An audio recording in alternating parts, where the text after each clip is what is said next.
일단 창세기 41장 말씀을 중심으로 직분에 대한 이해라는 제목으로 함께 은혜를 나누고자 합니다. 광고드린 대로 교회는 9월 12일에 새로운 직분자들을 선출하려고 합니다. 직분이란 국어사전에 보면 직무상의 본분 이렇게 되어 있습니다. 사실 요즘 우리 사회에서는 이 직분이란 말을 잘 쓰지 않죠. 교회에서 직분이란 말을 많이 쓰는데 사실 직분이란 말은 사회의 모든 직무가 사실은 직분인 것입니다. 여러분들이 각자 회사에서 어떤 일을 맡아서 감당하는 것도 직분입니다. 여러분 요셉이 애굽의 총리로 쓰임받은 것도 직분입니다.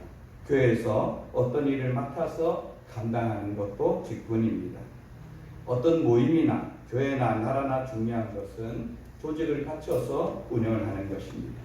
초대교회를 보면은 처음에는 12사도를 중심으로 모든 것이 움직였습니다.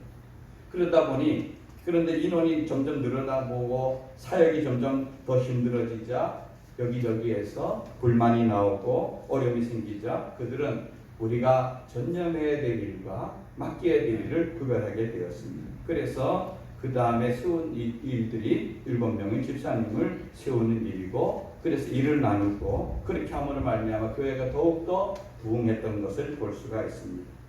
바울이 선교를 통하여서 각 지역에 교회가 세워지게 되고 그리고 바울은 떠나게 되자 그 교회를 돌보고 그 교회를 세우기 위한 직분자들을 뽑았던 것을 볼 수가 있고 디모데 전후서와 디도서 같은 곳에 보면은 바울은 자기를 대신하여서 교회를 돌볼 디모데와 디도 같은 사람을 보내면서 그들을 통하여 각 교회의 지도자들을 세워 그들 스스로가 교회를 잘 돌보도록 했던 것을 알 수 있습니다.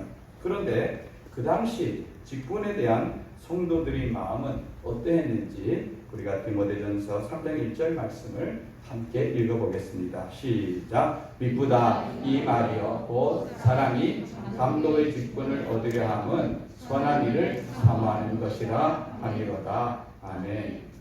여러분 이 말은 그냥 우리가 읽어도 이렇게 잘 가슴에 와닿지 않죠. 이게 무슨 뜻인가? 무슨 뜻인지. 그런데 이걸 쉬운 말 성경에 이렇게 기록되어 있습니다. 어떤 사람이 교회 지도자가 되고자 한다면 그것은 참 좋은 일입니다. 이렇게 되어 있습니다. 이것도 그렇게 100% 와닿지 않습니다. 좀 더 쉽게 설명을 드리면은 초대교회 당시에 미쁘다 이 말이요. 이 말은 믿을 만하다 이 말이야.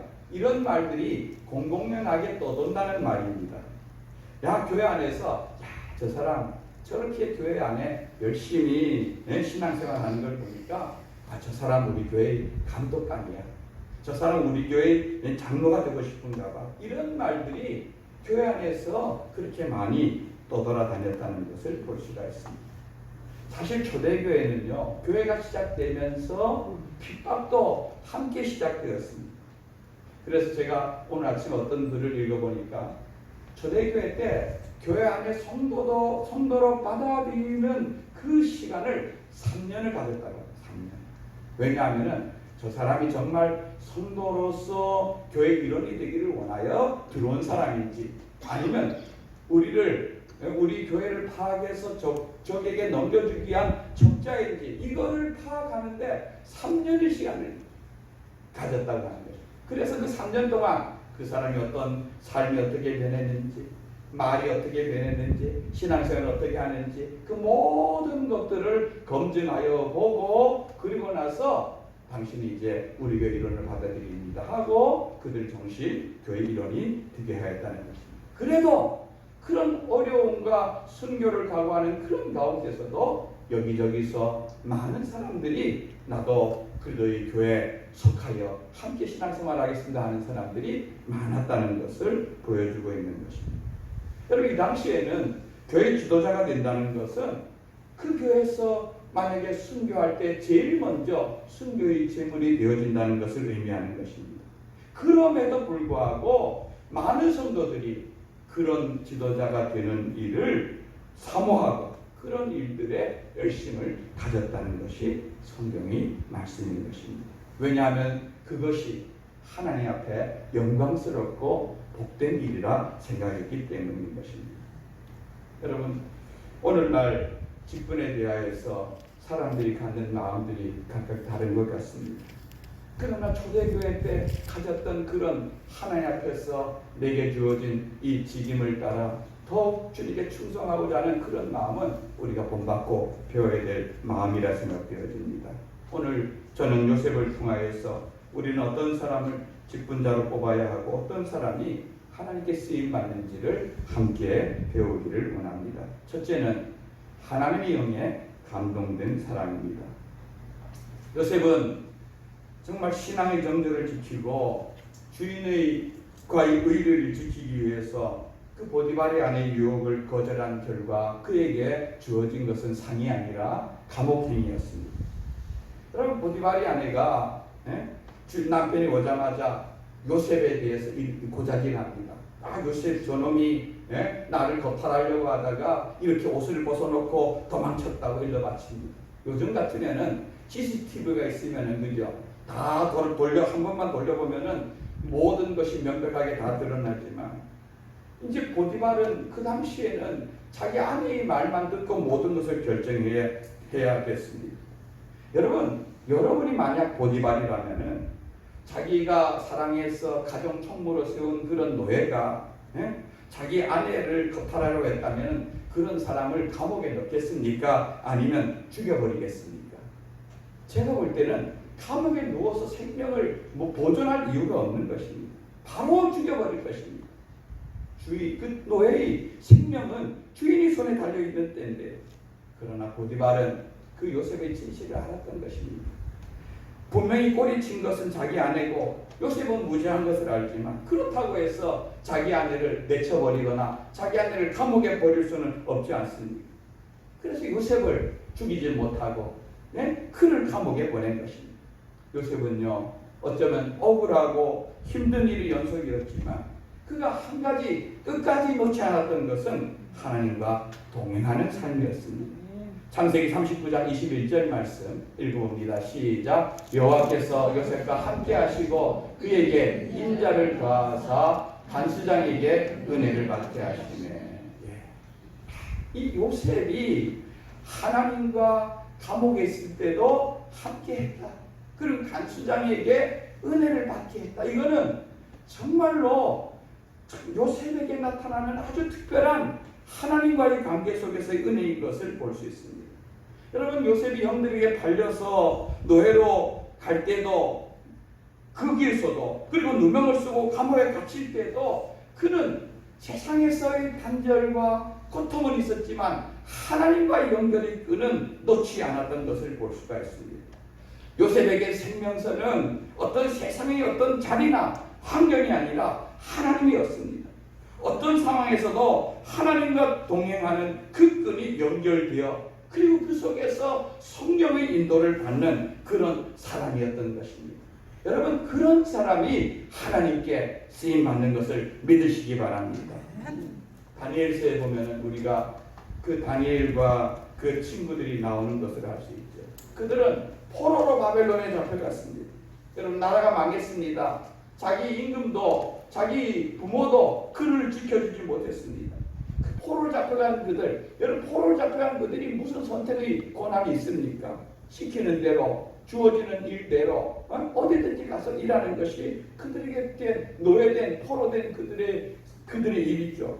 그런데 그들에게 절대절명의 기회가 주어집니다. 그들 가운데서 귀족 출신이나 왕족 출신인 사람 가운데서 나이 젊은 청년들을 선발해서 3년 동안 왕궁에서 그들을 바벨론 학문으로 공부해서 그 가운데서 공부 잘하고 뛰어난 사람들을 관리로 채용하는 절만 그런 기회가 주어지는 것입니다.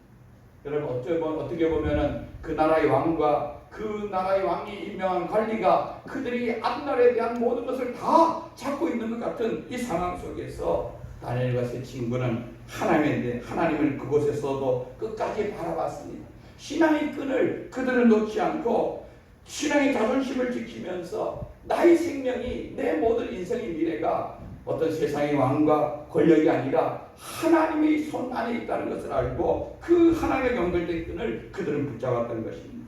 그래서 왕의 진미, 포도주를 그들은 거절했습니다. 이거는 우리가 먹을 수 있는 음식이 아닙니다. 우리는 채식과 물만 주어도 좋겠습니다. 그렇게 하고 하나님 말씀 붙잡고 살기로 작정합니다. 여러분, 그런 그들을 하나님께서 도우십니다. 그리고 그런 그들에게 하나님은 상을 주십니다. 다니엘서 1장 17절 말씀을 읽어보겠습니다. 시작. 하나님이 이 네 소년에게 학문을 주시며 모든 서적을 깨닫게 하시고 지혜를 주셨으니 다니엘은 이 모든 환상과 꿈을 깨달아 알더라. 아멘. 여러분, 이 네 소년이 이 소년에게 하나님이 뭘 주셨다고요? 학문을 주셨다. 또 서적을 깨달아 알 수 있는 뭘 주었다고요? 지혜를 주셨다. 그리고 다니엘에게는 뭘 주었다고요? 꿈과 환상을 깨달을 수 있는 영적인 분별을 가지고 있는 능력까지도 더해주신 것을 알 수가 있습니다. 여러분, 우리나라의 다니엘 학습법이라는 책을 쓴 김동환 목사님이라는 분이 계십니다. 아마 우리 어머니들이나 이런 분들 가운데서 자녀를 키우는 분들 읽어보셨을 텐데요. 저도 그 김동환 목사님 다니엘 학습법을 읽어봤습니다. 김동환 목사님은 우리나라 최고의 대학을 들어가서 거기를 수석으로 졸업한 목사입니다. 그리고 지금은 제가 나온 총신 신대원을 졸업하고 또 목사가 되셔서 어떻게든 그 믿음으로 우리 지금 젊은이들, 청소년들을 공부를 시키고 자라게 하는 그런 일을 감당하고 있는 귀한 분입니다. 그 책에 보면은 어머니가 이 김동환 목사님을 기를 때 정말로 제일 우선순위가 뭐냐면 하나님께 예배드리고 하나님을 잘 섬기는. 그래서 정말 그 공부를 그렇게 하는 가운데서도 교회 가서 섬기고 교회 가서 하는 이런 일들을 충성스럽게 했어요. 저는 그 어머니는 잘 모릅니다만 제가 밀양에서 목회할 때 그 김동환 목사님의 아버님을 저는 몇 번 만난 적이 있습니다. 그분은 그 당시 사랑의 교회 집사님이셨어요. 그런데 그 사랑의 교회 안에 여러 파트 중에서 그 가운데서 이분은 전자, 옛날 말하면 중고 선풍기나 이런 것을 수리할 줄 아는 그런 직업을 갖고 있던 분인데, 그런 기술을 통하여서 시골 교회를 다니면서 그 지역에 있는 사람들에게 전자 그런 선풍기도 고쳐주고 여러 가지 고쳐주고 이렇게 하면서 복음을 전하는 이런 일을 하던 그런 분이었습니다. 나중에 보니 그분이 책에 이렇게 보니까 자기 아버지하고 찍은 사진인데 제가 알던 그분이구나. 이 가정이, 이 자녀가 이렇게 하나님 앞에 귀하게 복을 받은 것은 부모님이 또 그 본인이 하나님 앞에 신앙과 믿음으로 잘 쓰임 받으려고 준비해서 하나님이 이렇게 복을 주셨구나 하는 것을 느낄 수 있었습니다. 여러분, 이 자리에도 우리 공부하는 중고 대학생들이 있는데, 여러분, 공부 잘하는 것도 하나님께서 우리에게 지혜의 문을 열어주셔야 되는 줄 여러분 믿으시기 바라고, 하나님 끝까지 잘 섬겨드리면 하나님께서 우리에게 지혜의 문도 열어주시고, 이제 다니엘과 요셉 같이 모든 영적인 것도 하나님께 열어주실 때 더 귀하게 쓰임받는 그런 사람이 될 줄로 믿습니다. 여러분, 다니엘에게 이렇게 꿈을 볼 수 있는 능력을 주었던 하나님은 요셉에게도 그런 능력을 주었습니다.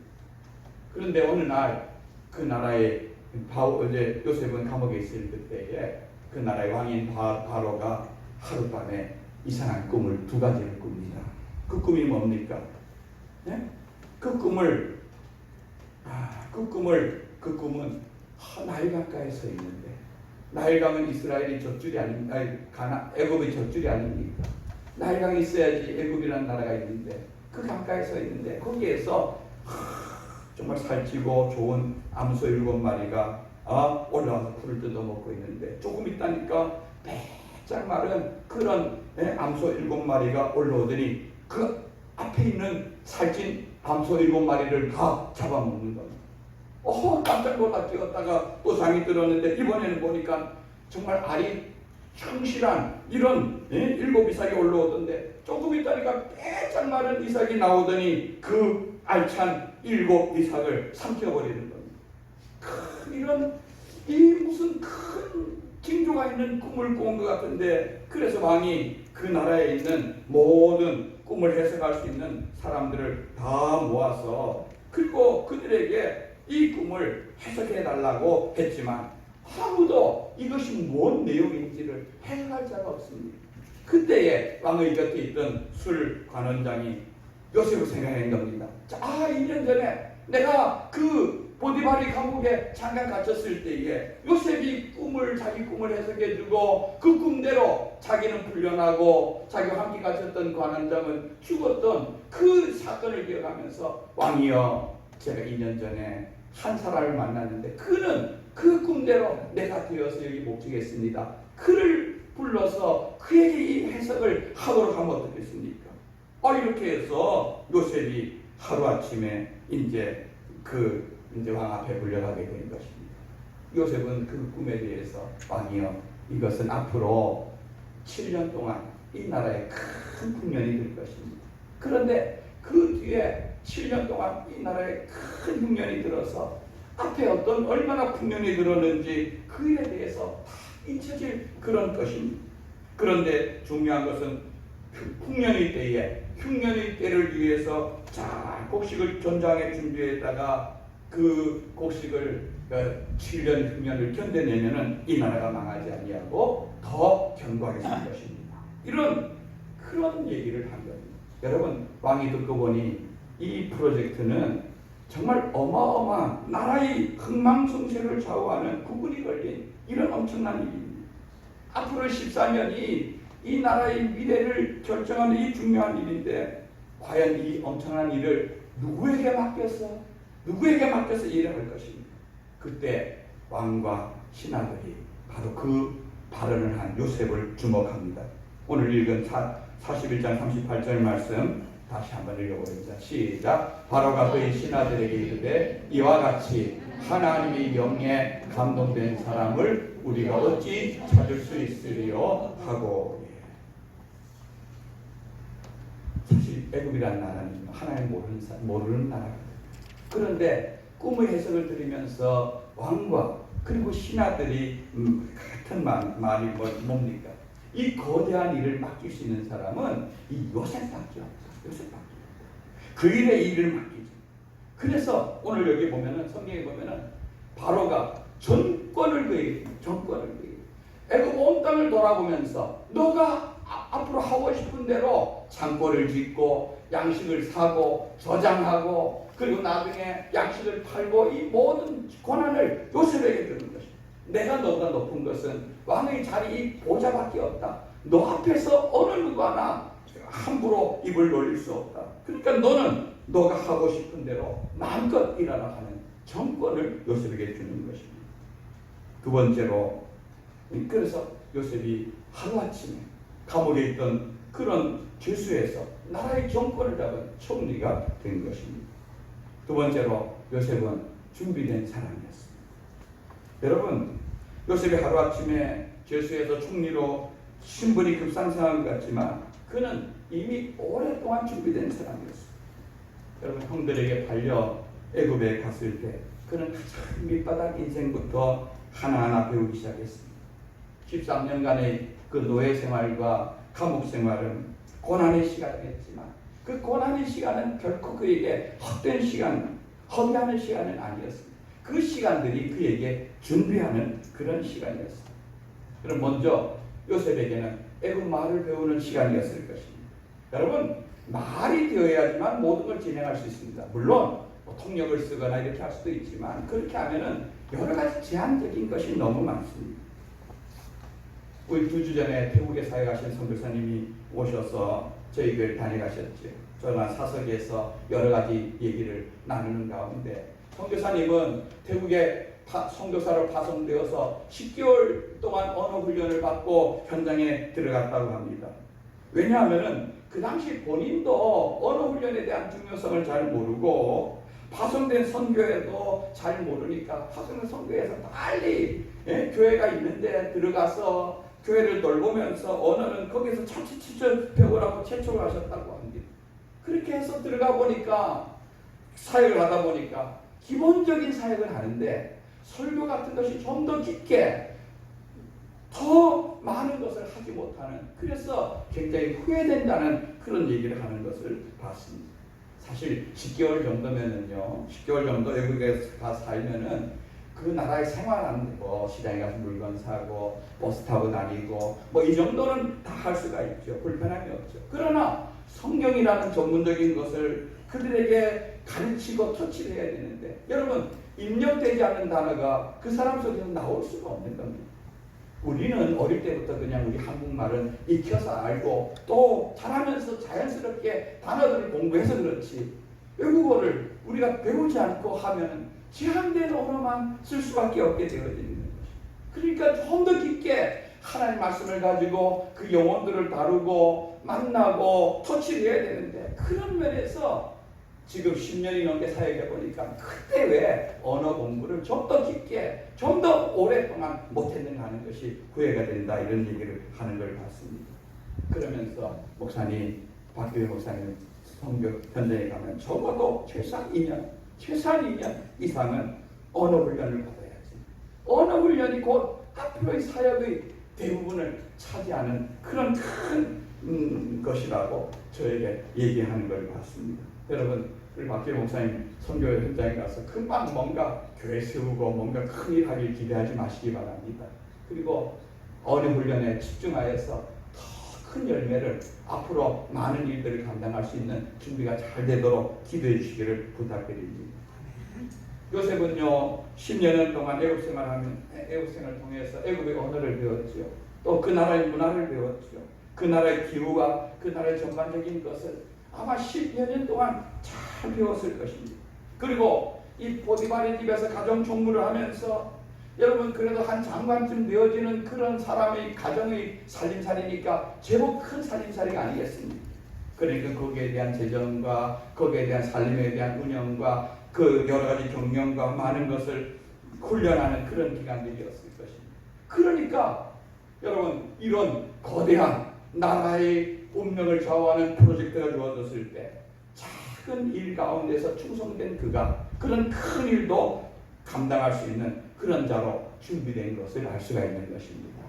우리들 하나하나도 나에게 주어진 작은 일 가운데 충성된 자들을 하나님께서는 들어서 더 크고 위대한 일에 쓰는 것을 여러분 믿으시길 바랍니다. 세 번째는 때가 있습니다. 때가.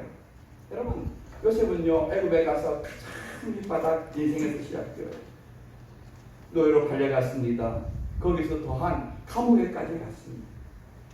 그런 자가 하루아침에 여러분 총리가 된다는 것은, 오늘날처럼 여러분 장관이나 총리가 되려면 먼저 국회에 가서 뭐부터 거쳐야 됩니까? 청문회 거쳐야 됩니다. 그러면 야, 너가 노예 출신 아니냐, 이 강간 미수범이 아니냐 이러면은 온 나라가 발칵 뒤집혀서 정말 될 수도 없는 일이죠.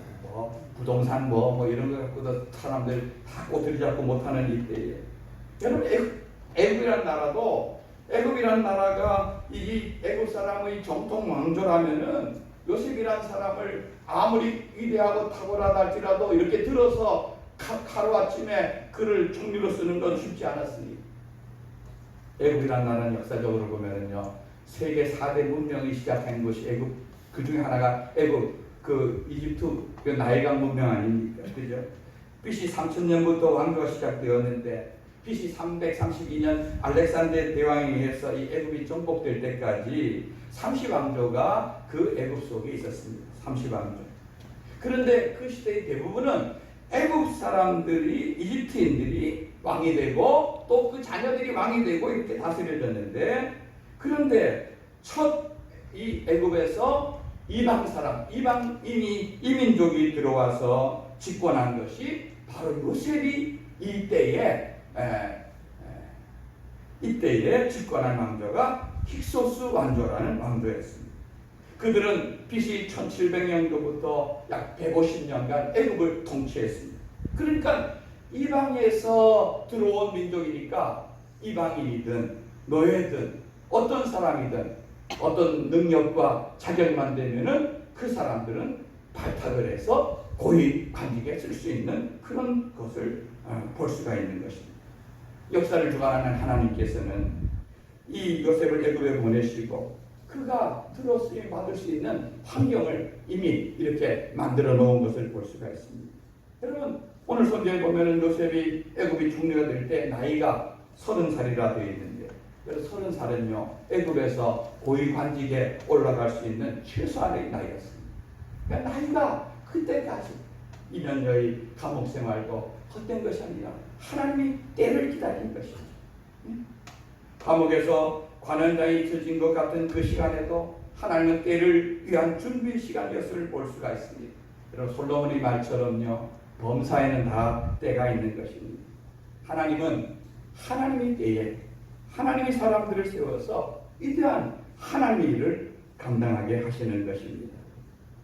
여러분, 나라의 총리가 된 요셉은 7년의 풍년 동안에 7년의 흉년을 대비한 준비를 합니다. 또 결혼을 해서 자녀도 낳습니다. 가정도 안정되어져 가는 것이죠. 첫째 아들을 낳자 이름을 므낫세라 짓습니다.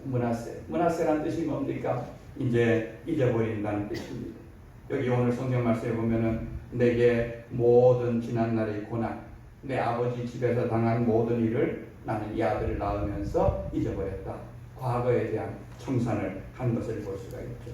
아, 내게 하나님께서 어릴 때 꿈을 주시고 나를 여기 형들에게 통해서 애굽에 팔려오고 나를 감옥에 가게 한 일, 그러나 그때는 그것이 무슨 일인지 어떤 일인지 억울하고 힘들고 했지만 돌아보니 그 모든 것이 하나님의 계획 속에서 지금의 나를 위해서 인도되어진 선한 하나님의 인도하심이 있었구나 하는 것을 비로소 그는 이해하게 되는 것입니다. 여러분, 이런 하나님 계획하시는 인도하심을 이해하니 자기 인생이 걸어온 길이 이해가 되는 것입니다. 형들이 이해가 되는 것입니다. 보디발의 아내도 이해가 되는 것입니다. 그러니까 그들을 용서할 수 있고 그것을 잊어버릴 수가 있게 된 것입니다. 그리고 둘째를 낳았을 때는 에브라임이라 했습니다. 에브라임은 이제 나는 이 땅에서 번성한다.